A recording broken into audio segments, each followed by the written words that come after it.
wanted to know what started you down the fictional path. Well,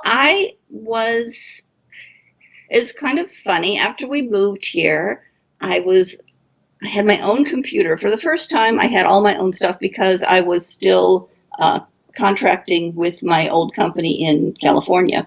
So it was an excuse, like, "Yeah, I have to have everything, honey. I have to have a nice computer and I have to have this."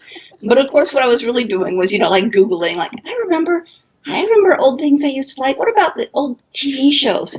And I found an old show called Men from Uncle, Yes. which had a very active fandom. And I thought, like, I remember that from when I was like 4 years old. I loved that show. And it turned out the fandom was just great. It was really fun people. And there was all sorts of fan fiction. The show itself had a very lighthearted quality to it. And that appealed to me. It appealed to me in the fan fiction. Not all of it is lighthearted, but some of it was. So I said, I can do that. Because, I think a lot of people, at least for me, I had thought about writing off and on for a long time, but you don't know what to write. It's like, well, I don't know. I sit down and I look at the paper. I don't know what to write. It's like a rocket ship, a mystery, what? So that kind of fan fiction is great because it gives you a structure. You have the universe already there. You don't have to spend a lot of time explaining it. You're just really doing it for the character and the story. So I did that for quite a while. And then I thought, it would be really nice if I got paid for all of this work I'm doing. Yes. So I decided to do an urban fantasy, and I sat down and spent 5 years working on Keys to the Coven. Gosh, 5 years, that's a So long time. it is, but you're kind of learning how to structure a novel. And I joined an organization called Romance Writers of America, Hmm. which not so much because I was interested in romance, although I love things that are romantic. I mean, Men from Uncle, a lot of shows. My definition of a romance is a story where you like your boss.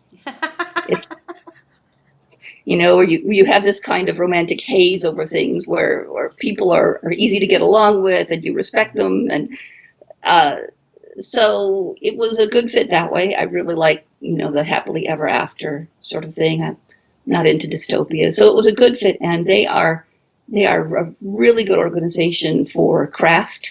You meet every month and you talk about the profession of writing and the craft of writing, and they bring in all sorts of speakers and they host a big convention. So um, that kind of got me more interested in the romance side of things, and it was a great way to learn more about um, putting things together into a book. So I think I rambled off topic there. No, that's fine. But yeah, so I was doing that and writing Keys at the same time. And you start a book and you think, well, maybe this is the wrong book. Maybe I should be doing a different book. Maybe I should write in a different genre. But I did finally settle down and do that one. Okay, so they're really sort of paranormal fantasies. Yes. Okay, because So, they're now two novels in this particular series, Keys to the Coven and Speakeasy Dead. mhm. Now, Keys to the Coven is sort of a today kind of book, whereas Speakeasy Dead is the 1920s or thereabouts. How Yeah, on it's earth did you 1924. manage to create this world but have it in two such different time zones? Yeah, well, that was really fun. And when I wrote Keys, I thought, well, it took a really long time, and I want something lighter to write for the next one. And Downton Abbey was very popular at the time, and I had also I'd never read P.G. Wodehouse until I don't know around 2000. I started reading his books, and I just love him. I adore his voice and the characters and the antics they all get up to. And um, so I had been reading him for quite a long time, and I thought, well, I know, I'll do a backstory for the zombie from Keys to the Coven, and I'll set it in the 1920s, and I'll combine what I love out of P.G. Wodehouse, and it'll be this great kind of piece that draws people into the universe, and then I could write other stories in the rest of it. And so I had a huge amount of fun writing that book. It was really probably my favorite book to write. Um, But it did turn out that 1920s zombies, paranormal mystery crossovers were not a real lead-in for people.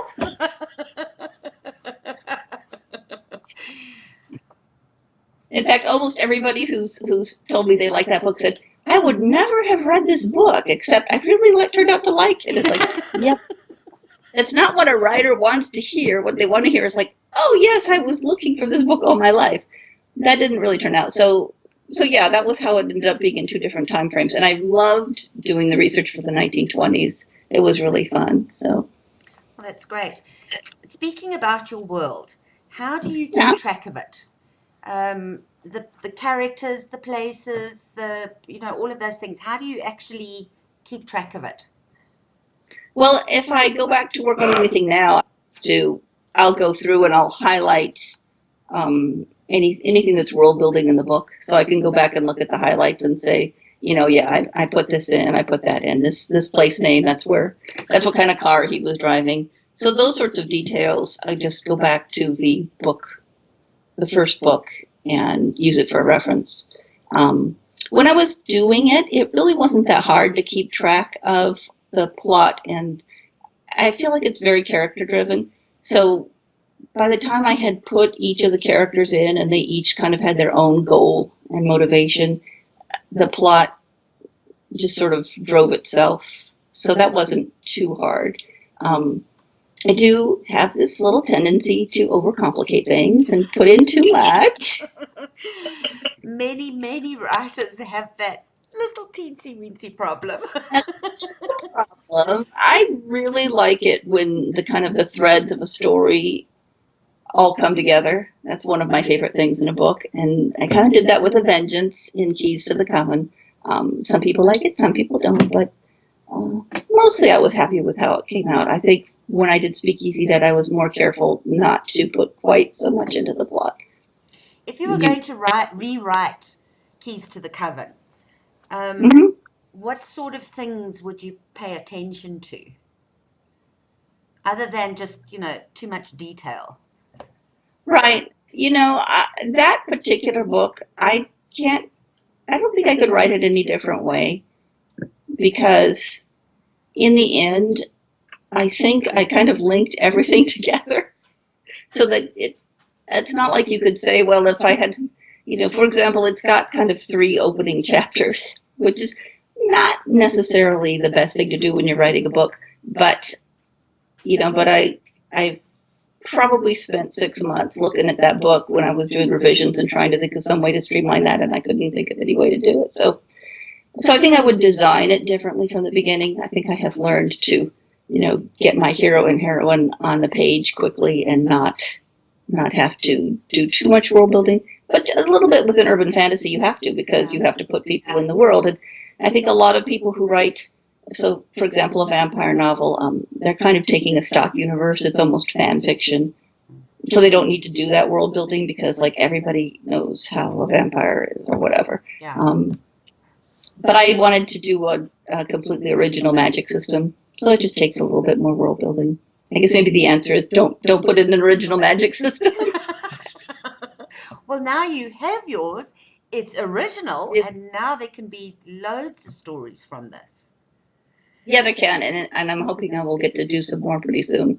I've been doing the romance for a while, and I would really like to get back to writing urban fantasy now that I have all these vast stretches of times when I'm not driving my son around. There's no excuse for not doing more of these books. So. Okay.